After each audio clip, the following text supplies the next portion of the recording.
Hello guys. तो चलिए आगे बढ़ते हैं। इस वीडियो में हम लोग देखेंगे इमेज मैप क्या है।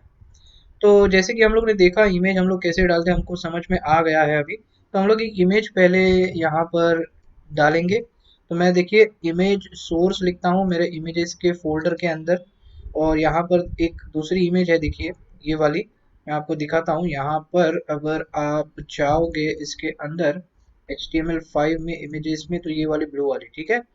तो इसका नाम देखिए सेम है, किशोरी ट्यूटोरियल्स डॉट जेपीजी। और इसको मैं यहाँ पर सेव करता हूँ। सेव करने के बाद देखिए मुझे यहाँ पर ये इमेज दिखती है। तो अब इमेज मैप क्या है वो मैं आपको यहाँ पर समझाने के लिए आया हूँ। देखिए, तो इमेज मैप का मतलब कि अगर आपके वेबसाइट पे कभी कभी ऐसी सिचुएशन आ जाती है कि आपके एक ही इमेज के ऊपर दो तीन लिंक्स यानी मल्टीपल लिंक्स अप्लाई करने हैं आपको। तो उसका एरिया डिफाइन करके हमें उसको लिंक देना पड़ता है। मान लो HTML का सर्कल है, तो HTML पे क्लिक करके HTML के वेबसाइट पेज पे जाए, CSS के पेज पे जाए, ES6 के पेज पे जाए, और किशोरी ट्यूटोरियल जो है वो उसके पेज पे जाए। तो ऐसे अलग अलग चार लिंक्स मुझे अगर देनी है एक ही इमेज में अलग अलग, तो उसको इमेज मैप के जरिए हम कर सकते हैं, ठीक है।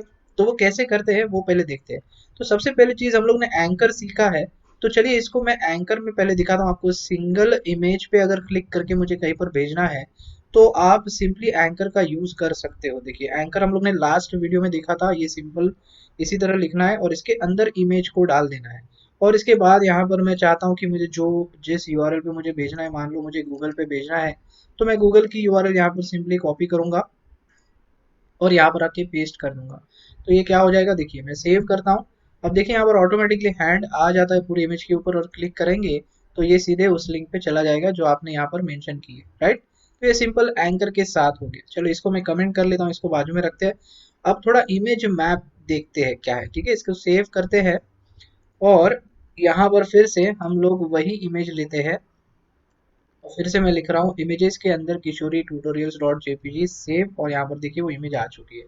अब देखिए कहीं पर हैंड दिखाई नहीं देगा, ठीक है। तो मैंने क्या कहा, HTML पे क्लिक करने पर एक यूआरएल ओपन हो जानी चाहिए, CSS क्लिक पे यूआरएल ओपन हो जानी चाहिए, और इस पे एक यूआरएल ओपन हो जानी चाहिए, और इस पे भी। तो ये चीज चलिए हम लोग यहाँ पर देखते हैं। तो इसके लिए क्या करना पड़ता है, इमेज को मैप करना पड़ता है। तो यहाँ पर देखिए मैप करके एक टैग है हमारे पास, डिफाइन एन इमेज मैप। ये इमेज मैप डिफाइन करता है। और दूसरी जो चीज है एरिया करके एक टैग है, वो एरिया डिफाइन करता है उस मैप के अंदर। तो इसको काम कैसे करता है ये चलिए अभी देखते हैं। तो मुझे इस इमेज को मुझे मैप करना है, इसीलिए मैं पहले लिखूंगा MAP मैप टैग, जो HTML में आता है ओपनिंग और क्लोजिंग। और यहाँ पर एक एट्रीब्यूट आता है मैप के अंदर, देखिए नेम नाम से, ठीक है, इक्वल टू दो कोट्स के अंदर। यहाँ पर आपको एक नेम देना है, जो आपकी मर्जी, आपको जैसा देना है जो भी देना है आप दे सकते हो। मैं बोलता हूँ माई इमेज। और ये जो नेम एट्रीब्यूट है ना, ये सिंपली यहाँ पर जाके आपको यूज मैप करके एक एट्रीब्यूट है, यूज मैप, यहाँ पर देना है हैश डाल के। यहाँ पर हैश डालना जरूरी है, देखिए माई इमेज, ठीक है। तो एक ध्यान में रखना है, जब भी आपको इमेज, मैं अभी क्या कर रहा हूँ, इमेज मेरी मैप कर रहा हूँ, इस वजह से जो भी आपका इमेज टैग है इसके ऊपर एक एट्रीब्यूट जाता है यूज मैप करके।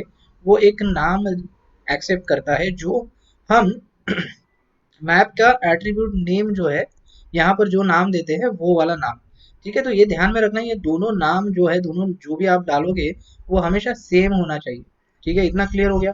चलिए आगे बढ़ते हैं। अब मैप तो हम लोगों ने कर लिया, इसका मतलब क्या है, हम लोग ने मैप कर ली इस इमेज को। अब उसको एरिया डिफाइन करना पड़ेगा, मतलब ये जो सर्कल है इसका एरिया मुझे चाहिए। तो इस एरिया के लिए हमें हमारे पास है एरिया टैग, ठीक है। और ये सेल्फ क्लोजिंग टैग है, इसमें कुछ करने की जरूरत नहीं पड़ती। अब इसमें देखिए कई चीजें हैं एरिया डिफाइन करने के लिए। देखिए शेप करके एक एट्रीब्यूट आता है, वो हमें यूज करना पड़ता है। शेप इक्वल टू, यहाँ पर देखिए वैल्यूज मैंने लिख के रखी है, रेक्टेंगल यूज कर सकते हो, सर्कल है, पॉली है, डिफॉल्ट है।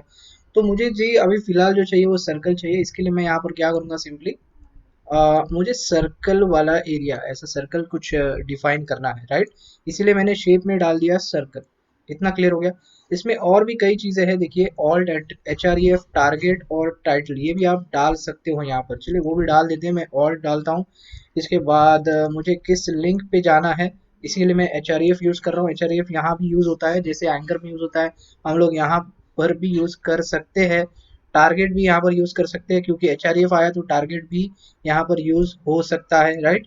इसके बाद टाइटल है, अगर आपको टाइटल देना है इसके रिलेटेड जो भी कुछ लिंक जा रही है उससे रिलेटेड कुछ टाइटल देना है तो आप दे सकते हो, ठीक है। तो ये सारे एट्रीब्यूट्स इसके साथ जाते हैं। और एक चीज है, देखिए मेन जो एट्रीब्यूट है उसका नाम है कोऑर्डिनेट, COORDS। तो यहाँ पर मैं कोऑर्डिनेट्स लिख रहा हूँ, ओके। तो ये सारी चीजें हमें लिखनी है एरिया वाले टैग के साथ। तो अभी सभी चीजें मुझे तो पता है, ठीक है, मुझे शेप पता है, मुझे सर्कल चाहिए, मुझे ऑल्ट में डाल सकता हूँ, मुझे एच जो है मुझे गूगल वाली लिंक देनी है। तो मैं यहाँ पर गूगल की लिंक वापस से हम लोग कॉपी पेस्ट करते हैं। मैं टेम्पररी यही ले रहा हूँ कि मैं क्या बोल रहा हूँ कि जो जिस सर्कल पे अभी जो शेप दे रहे हैं हम लोग इस HTML के लिए, तो इस पे जब क्लिक होगा तो ये लिंक जो है वहां पर जानी चाहिए, ये मेंशन कर रहा हूँ मैं। एच में मैंने लिंक दे दी।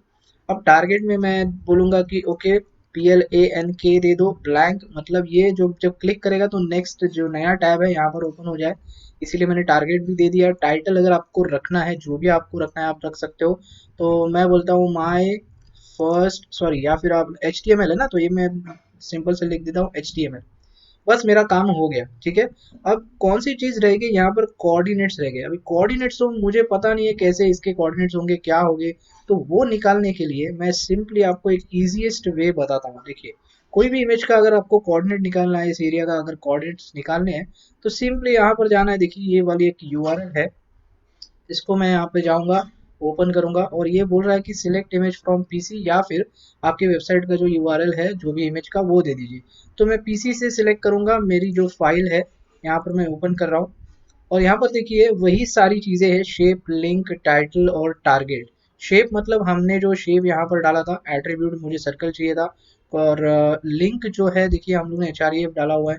इसके बाद टाइटल है, यहाँ पर टाइटल हम लोग ने डाला है, और टारगेट भी है, देखिए हम लोग ने ब्लैंक डाला है। तो ये सारी चीज़ें यहाँ पर मुझे सिलेक्ट करने की ज़रूरत नहीं है, लेकिन मैं यहाँ पर एक चीज़ सिलेक्ट करूँगा जो है सर्कल। तो मुझे सर्कल जैसा कुछ एरिया चाहिए, और मुझे यहाँ पर सिलेक्ट करना है ये सर्कल। तो मैं सिंपली करूँगा क्या, इसको देखिए यहाँ पर क्लिक करना है कहीं पर भी, और ये दूसरा क्लिक करना है, तो ये आपको सर्कल वाला एरिया दे देगा। अब यहाँ पर इसको देखिए ये ड्रैग कर सकते हो आप, और सिंपली जहाँ पर जैसे रखना है आपको रखो। यहाँ पर जो एरिया सिलेक्ट करना है जिस तरह आप कर सकते हो। मैं अभी ऐसे रफली कर रहा हूँ, आप आराम से करिए। तो ये मैंने पहला वाला एरिया जो है HTML का वो सिलेक्ट कर लिया, ठीक है। तो मेरा एक काम हो गया।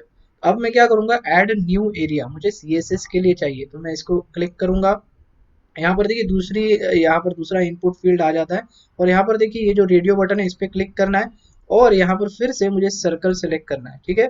अब जैसे मैं सर्कल करूंगा तो वापस एक बार क्लिक करना है, फिर दूसरा क्लिक करना है, फिर से इसको एरिया सेट करना है। ये आपका एरिया सेट हो जाएगा दूसरे क्लिक के लिए, ओके। वैसे ही तीसरी बार ES6 मुझे चाहिए, तो मैं इसको क्लिक करूंगा और यहाँ पर फिर से ये ऑन करूंगा, और यहाँ पर जाऊंगा फिर से सर्कल, फिर से 2 बार क्लिक करना है, 2 बार क्लिक करने से आपको एरिया मिल जाएगा, ओके। तो ये मेरे 3 चीज़ें हो गई। अब ये सारे डालने की मुझे ज़रूरत नहीं है, आप डाल सकते हो, आपको चाहो तो आप सब कुछ डाल सकते हो, कोई प्रॉब्लम वाली बात नहीं है। लेकिन हम लोग ने क्या है, यहाँ पर सारी चीज़ें ऑलरेडी डाल के रखी हुई है, वही हम लोग यहाँ पर नीचे कॉपी पेस्ट करेंगे। तो मैं यहाँ पर क्यों आया हूँ, मुझे सिंपली यहाँ से कोऑर्डिनेट्स चाहिए, जो मैंने ये एरिया सिलेक्ट किया है। तो ये करेगा क्या, ये जो एरिया सिलेक्ट किया उसके मुझे कोऑर्डिनेट्स देगा। कैसे, तो आगे देखते हैं, ठीक है। अभी मैं और एक चीज़ बोल रहा हूँ, देखिए और एक चीज़ मुझे चाहिए, मैं न्यू एरिया करूँगा, यहाँ पर जाऊँगा, और इस बार मैं रेक्टेंगल सेलेक्ट करूँगा, क्योंकि मुझे देखिए ये कुछ रेक्टेंगल जैसा चाहिए। तो यहाँ से लेके मुझे यहाँ तक ऐसा चाहिए, तो ये आप ऊपर नीचे आपके हिसाब से एडजस्ट कर सकते हो, कोई प्रॉब्लम वाली बात नहीं है। तो मैंने ये एरिया सेलेक्ट कर लिया। अब मैं खुश हूँ इस सारे एरिया से, तो मैं क्या करूँगा, मैं इसमें क्लिक करूँगा शो मी द कोड, और देखिए ये सेम चीज़ हमें देता है जो हम लोगों ने ऑलरेडी HTML के अंदर यहाँ पर लिखी हुई है। देखिए ये सारी चीज़ अगर आप चाहो तो आप ये कॉपी कर सकते हो सेम टू सेम, या फिर आपने जो लिखा है यहाँ पर वही चीज़ें एडिट कर सकते हो। तो मैं यहाँ पर क्यों आया था, कोऑर्डिनेट्स के लिए। तो सिंपली देखिए मुझे ये पहला वाला कोऑर्डिनेट्स मिल गया HTML का, राइट। तो मैं सिंपली क्या करूँगा, इसको कॉपी करूँगा, और ये देखिए कोऑर्डिनेट्स मैंने ऑलरेडी डाल के रखा हुआ है, तो इधर मैं उसको पेस्ट कर दूंगा। तो ये मेरा HTML के कोऑर्डिनेट्स है, ये वाला, ठीक है। तो दूसरा जो कोऑर्डिनेट्स यहाँ पर दिया है वो मेरा CSS का है। तो मैं एक काम करता हूँ, सिंपली करना क्या है, देखिए इसको कॉपी करना है और यहाँ पर नीचे पेस्ट कर देना है। यहाँ मेरा दूसरा एरिया है जो होगा CSS के लिए। तो यहाँ पर देखिए टाइटल भी मैं चेंज कर रहा हूँ CSS, और लिंक में फिलहाल तो सेम ही रखता हूँ। इसको बाद में हम लोग एडिट करेंगे, या फिर चलो इसको अभी एडिट कर लेते हैं। मैं बोलता हूँ मुझे यूट्यूब की जो ये है यूआरएल है वो चाहिए। तो मैं यहाँ पर यूट्यूब की यूआरएल पेस्ट करता हूँ और इसके कोऑर्डिनेट्स दूसरे होंगे। तो यहाँ पर देखिए मुझे मिल चुके हैं ये कोऑर्डिनेट्स, इसको मैं कॉपी कर लूँगा और यहाँ पर इसको जाके मैं पेस्ट कर देता हूँ।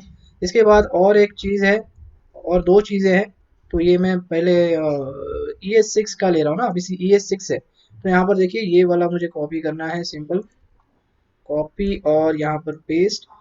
ये यूआरएल चाहो तो आप और दूसरी डाल सकते हो। यहाँ पर आएगा ई एस सिक्स और इसके बाद फोर्थ वाला जो सेक्शन है, फोर्थ वाला एरिया है, यहाँ पर मैंने रेक्ट यूज़ किया था, यानी रेक्टेंगल चाहिए मुझे। और देखिए ये एरिया का जो कोऑर्डिनेट्स है वो ये है रेक्टेंगल के, ठीक है। देखिए यहाँ पर शेप भी रेक्टेंगल दिखा रहा है और यहाँ पे वो सिंपली जाके मुझे पेस्ट कर देना है। ओके गाइस, तो ये दोनों मैंने सिंपली यूआरएल यूट्यूब ही रखे हैं तीनों, और ये पहला वाला गूगल है, तो कोई प्रॉब्लम नहीं, आप दूसरी रख सकते हो आपको जो चाहिए। अब मैं यहाँ पर इसको सेव करूंगा और अब चलते हैं हमारी वेबसाइट पे, हमारी जो पेज है इस पे।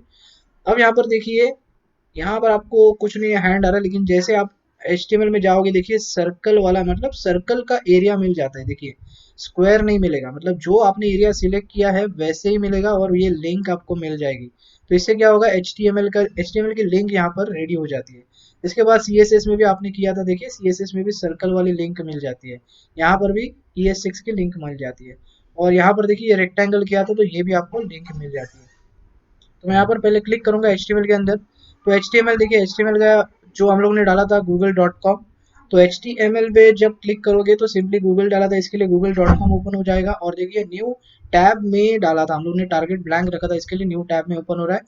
इसके बाद CSS भी कुछ ऐसे ही किया, लेकिन CSS के लिए देखिए यूट्यूब डाला था हम लोगों ने। इसके CS6 में भी हम लोगों ने यूट्यूब ही डाला है और इसमें भी हम लोगों ने यूट्यूब ही डाला है। तो देखिए इस तरह हम एक ही इमेज में मल्टीपल लिंक्स लगा सकते हैं इमेज मैप के जरिए। तो बस सिंपली यही होता है इमेज मैप, और इस तरह आप यूज कर सकते हो इमेज मैप। हालांकि आजकल ये वैसे ज़्यादा लोग ये यूज़ नहीं करते, फिर भी मुझे आपको ये सारी बेसिक चीज़ें पता होनी चाहिए, इसीलिए मैंने ये वीडियो बीच में बना लिया। और ये आपको दिखाना मैं ज़रूरी समझता था इसीलिए। तो बस यही है वीडियो इमेज मैप, और इससे ज़्यादा मुझे तो नहीं लगता और कुछ है। ओके, तो सिंपली जब भी किसी भी इमेज पे आपको अगर मैप करना है तो सिंपली देखिए यहाँ पर एक एट्रीब्यूट है यूज मैप करके, उसको एक नाम देना है कुछ भी हैश डाल के, और सेम नाम उसका यहाँ पर होना चाहिए इस मैप वाले एट्रीब्यूट के, नेम वाले एट्रीब्यूट के अंदर, ठीक है।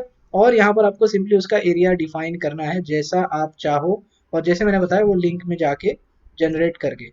ओके गाइस, तो बस इस वीडियो में इतना ही, मिलते हैं अगले वीडियो में। Thanks for watching.